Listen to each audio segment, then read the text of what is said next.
Welcome to TMZ Live. Harvey Levin here. Charles here. The Diddy trial is underway. There have been opening statements, and there is now testimony in the case. And the opening statements kind of predictably laid out the prosecution's case and Diddy's defense. But what the prosecutors started with a bang, with a statement that clearly they knew would get a lot of headlines, but more importantly, get the attention of the jury, talking about details, graphic details from the freak-offs. And we should warn the people watching this, this is going to get graphic. Right. There's a reason that they last week kept saying that to all the prospective jurors, it will be graphic. What was said this morning by the prosecution said that Diddy hired escorts for these freak-offs, and that it wasn't just sex, there were other acts that were going on.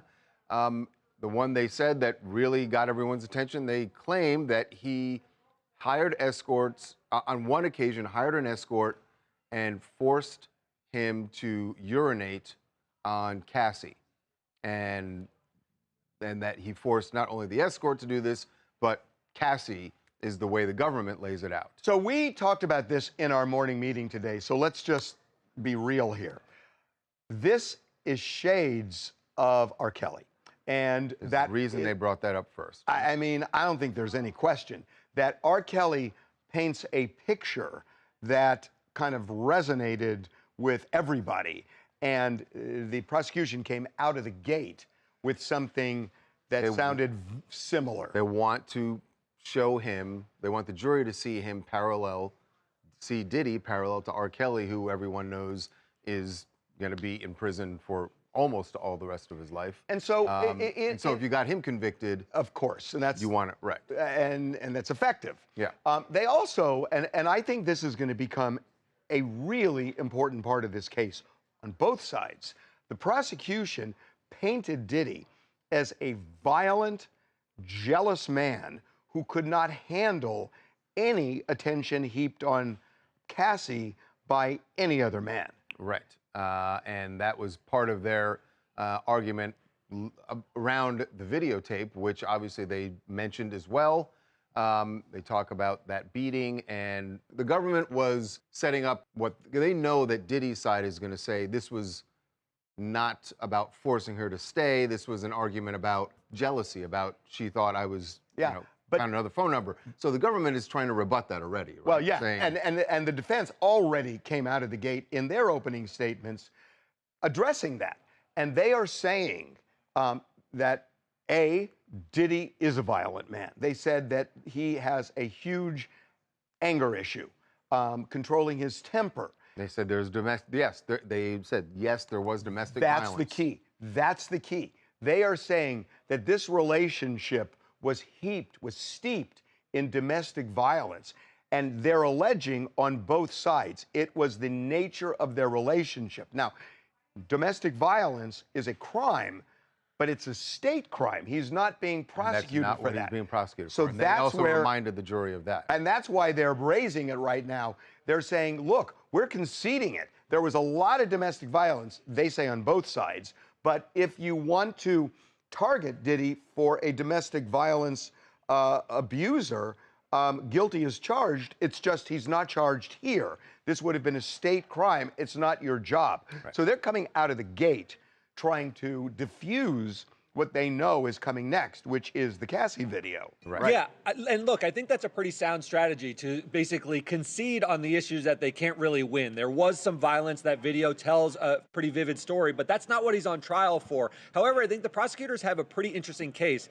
It sounds like they're sort of kink-shaming Diddy about his private affairs, but the further you get away from the norm, where you have escorts who are saying that they were maybe ordered to urinate on Cassie, it starts to look like it can't be consensual, and that's what they want to convince the jury, is that no one wants to be urinated on. So saying these were consensual terms of a relationship gets harder to believe to a juror once you've established that he's doing things so far outside of the norm. Yeah, and so, the defense said essentially, look, this is his lifestyle, this is his life, and that they are essentially trying to go inside Diddy's bedroom to prosecute him when they couldn't get him elsewhere. It's stunning to me that this parallels exactly what one of the lead lawyers, Mark Agnifilo, told us in our documentary, The Downfall of Diddy. I believe it was the second installment. This is what Agnifilo said, and they presented essentially this to the jury. Let's switch our focus to the government. In my opinion, I'm just going to say it the way it is. No friend historically of the successful black man, okay? None. And they start making this case, in my opinion, as a takedown of a successful black man. Here's a man who has made some of the most important businesses owned by a black man. Run, owned, created, founded. The vision was that of a black man.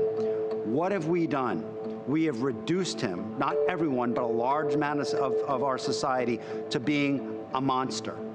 That should make us shake in our boots. So and that's essentially what Tony Garagos said during opening, that this is that she said the government has no business in his bedroom. They have no business judging him or trying to charge him with crimes based on how he lives his life consensually in his bedroom. So there are there are three main charges here. There's racketeering. The difficulty prosecutors have in this case is racketeering is usually an organization. This one, they're focusing on an individual. The only person charged with racketeering is Diddy. Right. And they're saying essentially he ran a crime organization centered around all of this. The second thing they're arguing is this interstate transportation, which is what we call the Mann Act, which requires force or coercion or duress. And that's going to be a huge point that the defense is going to raise, namely that did these alleged victims, who were ex-girlfriends, most of them, did they do this consensually, or were they pressured to do it? Well, the prosecutors did talk about that, not so much with Cassie, but with another ex-girlfriend who they're referring to as Jane Doe, and they said that she is going to testify that she was, yes, she was, having sex with these escorts, but she always wanted them to wear condoms, and Diddy forbade that. So they are not going to wear condoms. And she says that she admits taking drugs, and she's going to testify to that, but that she is going to say that she only took them to get through it because this was not something she really wanted to do, and that Diddy was, there's the coercion that the government needs to show the jury. So. But the third one is this interstate transportation of a sex worker, which doesn't require fraud, duress, or coercion. That's the one, in a way, they kind of got him on. Yeah. Because he's admitting that. Well, he's admitting. No. But you know what the issue is? The issue is, are these sex workers? Right. And that's going to be a big part of this, because if they are sex workers and the jury believes it, and they did cross state lines, he's going to have a tough time with that third charge. But the argument they're going to make is these people, they were men, were not sex workers. That's going to, again, this is going to get then the definition of what makes, and what makes somebody a sex worker. And is that, are one of those sex workers, one of the escorts, going to be testifying for the government saying, yes, I was a sex worker? If they have that. Our information is that we know of at least one person who has been subpoenaed, who they say is a sex worker. This guy says he wasn't a sex worker, although concedes that he was in that room having freak-offs with Cassie as Diddy watched. So that, there are three very different charges here, and they're all going to be kind of intermingled in terms of the testimony, but ultimately the jury is going to be told, look at this, here are the elements, look at this, here are the elements, and look at this, here are the elements. By the way, just a couple quick things, a little bookkeeping. The jury that was finally seated this morning, 8 men, 4 women. Reportedly, the 8 men are split evenly, 4 men of color and 4 white men, and the women are all women of color. So interesting. We'll see what that does. And Diddy's, we should also say Diddy's family, his kids were all there. I don't know if they're going to be there every day, but all of his kids, the twins, His sons were all there. And before to support him. and before court started today, he was in court reading a Bible. Yes, and actually, I just saw a report that says that he has been at every opportunity reading that Bible while he's in court. Hi, it's Tasha from Brooklyn. And I mean, we've moved past the 6-pack of white women on the jury and we've arrived at 8 men and 4 women. So I still think there's a big bias here, especially if the defense is mounting this narrative that, on some level, boys will be boys. Like, we can maybe allegedly commit domestic violence, but we also have our kinks, right? And I think that naturally will lend itself to some more sympathy from the male perspective, if I had to be honest. But I'm also honestly very surprised that the jury won't be sequestered, given how much information is out there. You hit on something, because I got to tell you, I don't know how this jury avoids social media. You open your Facebook page and boom, there's a feed. I don't know how exactly. If they go onto social media, they're going to see something about the trial.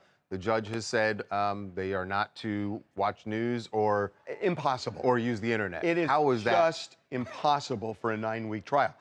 That is going to be the biggest hurdle to avoid a mistrial.